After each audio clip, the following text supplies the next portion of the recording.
Space, the final frontier. These are the episodes of The Real Solid Snake for the Irish critics. Its mission today? To create a top 5 list of the best and worst of the first 10 Star Trek movies. To say which ones were great and which ones sucked the most balls. To boldly go where everyone has gone before.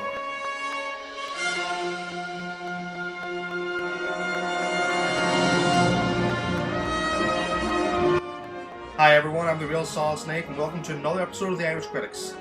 Now, today is going to be about Star Trek. I just want to say something. I went to see Star Trek Into Darkness last night and it was awesome. One of the best films I've seen this year. Totally recommend it. Even if you're not a Star Trek fan, go see it, you'll enjoy it. It is great. And judging by Star Trek Into Darkness last night from director J.J. Abrams, it just makes me, I don't know, imagine what Star Wars Episode 7 is going to be like in 2 years' time under his direction. I can't wait for that. But the focus of today's episode is going to be about the first 10 Star Trek movies. Which ones are great and which ones suck the most balls. So in this episode here, I'm going to be doing my top 5 of the best Star Trek movies. So, here they are, my top 5 Star Trek movies. Let's get started. Number 5. All that they've loved. Star Trek III: The Search for Spock. Now, being one of the odd-numbered Star Treks, people would automatically assume this to be awful. Nope, very wrong. This is actually one of the better Star Trek movies, the under the odd-numbered one. Not all of the odd-numbered ones were bad. This one here actually proves it. I mean, it did have great pacing. It did have a great villain. It did have some great set pieces, and it kept you entertained all the way throughout, especially the scene with McCoy in the bar whenever he's under Spock's influence. You have to bear in mind, this is after Spock died in the Wrath of Khan, so this is why McCoy is acting all strange, and those scenes were funny. This was also the first film to be directed under Leonard Nimoy as well, and probably wouldn't have been the strongest debut for him under one of the Star Trek movies, but you know, it still really does hold up as nothing more than an entertaining movie. I've never thought it was bad. I've never not enjoyed it. I actually love Christopher Lloyd as the Klingon bad guy. There are some really emotional moments in it too, particularly the part where Kirk destroys the Enterprise and they're down on the Genesis planet watching the burning remains come down to the planet. That was quite emotional. And also whenever Kirk's son gets murdered as well, it actually does set up the some events in later movies. So yeah, Star Trek 3, really good Star Trek movie. Star Trek 3: The Search for Spock at number 5. Number 4. Star Trek 4: The Voyage Home.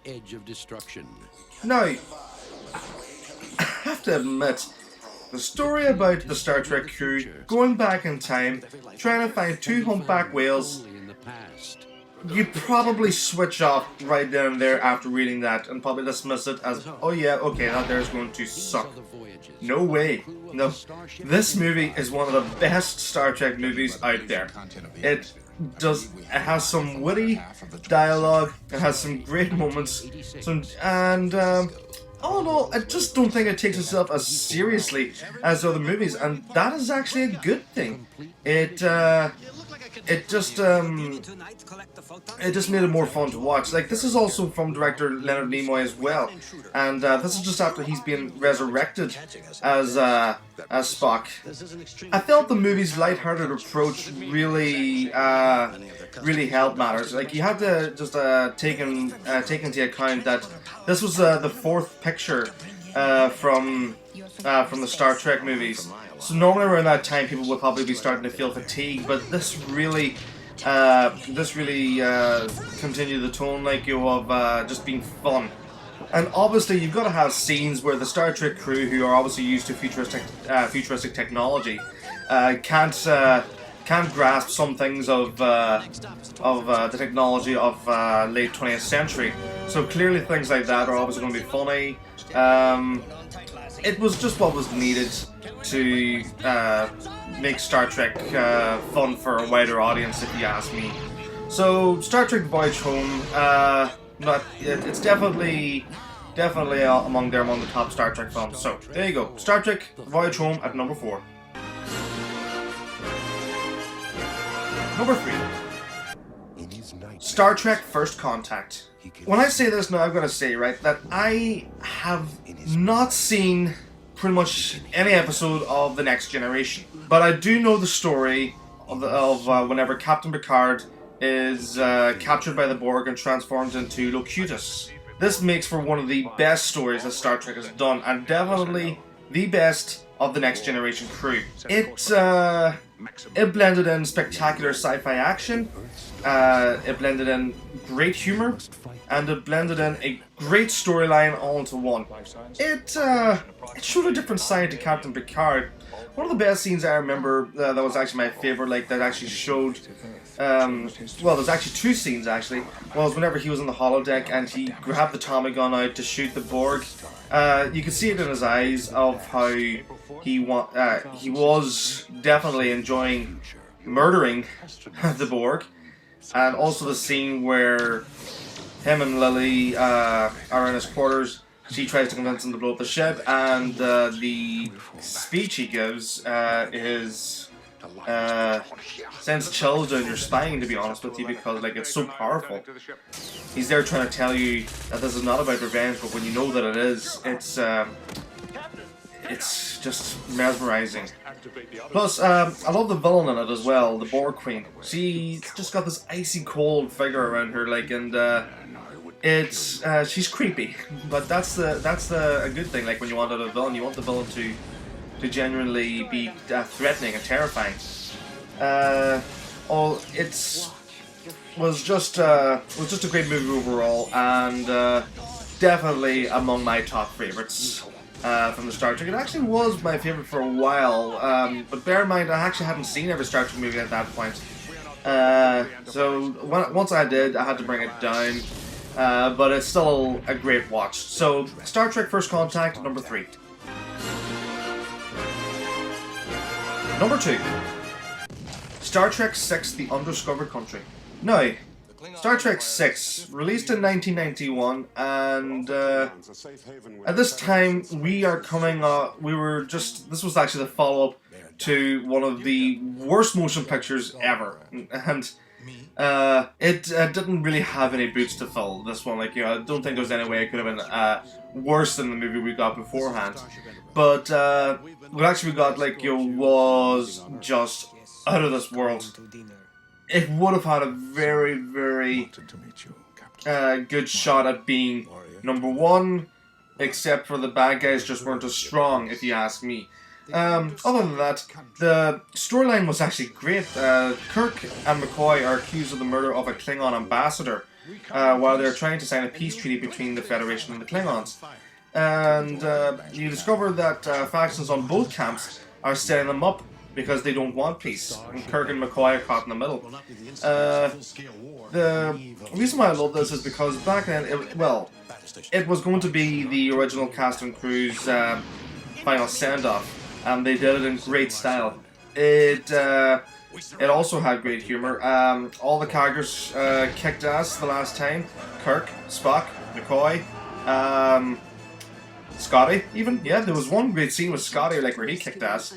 And it did have an emotional ending as well whenever the cast and crew are going to be decommissioned.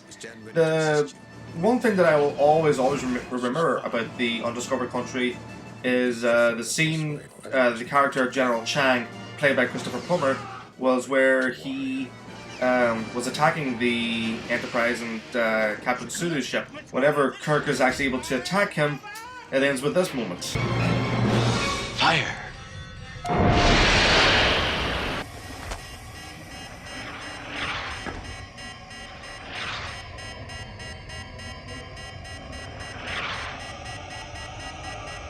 To be or not to be. Target that explosion and fire. Fire!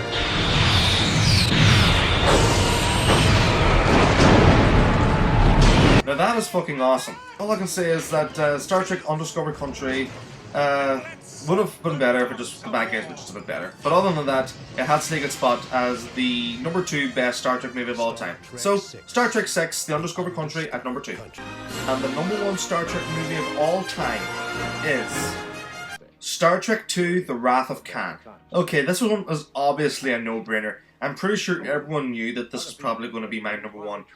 Now, what do I have to say about Star Trek II, The Wrath of Khan? Well, it's a masterpiece. And it has the best villain, not just in Star Trek movie history, but in movie history altogether. It influenced so many movie directors today. Whenever you hear them say, like, yo, the sequel to my movie, I'm going to go all Wrath of Khan on it. It's kind of similar to people who were saying this would be my Empire Strikes Back. They would say this is going to be my Wrath of Khan. That's how much this movie influences people. And for me, I have to admit now, I've never actually seen the episode in the original series where Khan and Kirk meet for the very first time. I probably would have a bigger connection to it if I did, but I'm not going to go out and bother myself to it, but maybe I will someday. Still, Ricardo Montalban, fantastic as Khan. Who could have thought of anyone better to play that role? It was actually the first Star Trek to be a little violent, a little, dark and very dark in places. It captivates you from pretty much the moment it starts until it ends. And when I say about the ending, of course, killing off your most beloved character. Okay, right. Those who isn't even a Star Trek fan, you all have to admit, we all know who Captain Spock is. Everyone knows who Spock is. And whenever he died, my God, it was heartbreaking. It was really heartbreaking to see that happen. So the impact of the Star Trek Wrath of Khan obviously still is felt to this day, over 30 years later. Those who don't believe me, you need to watch J.J. Abrams' new films, and you'll see what I'm talking about, how much of it's had an influence. So, if I have to say, Star Trek Wrath of Khan is it's a masterpiece, and it's also one of my favourite films ever. I wouldn't consider myself the biggest Star Trek fan ever. I've only ever, really been a fan of the movies. And, but even I have to say that Star Trek Wrath of Khan is one of my favourite movies of all time. So, Star Trek Wrath of Khan is at number 1. And tune in tomorrow where I'll go through the top 5 worst Star Trek movies ever. Stay tuned.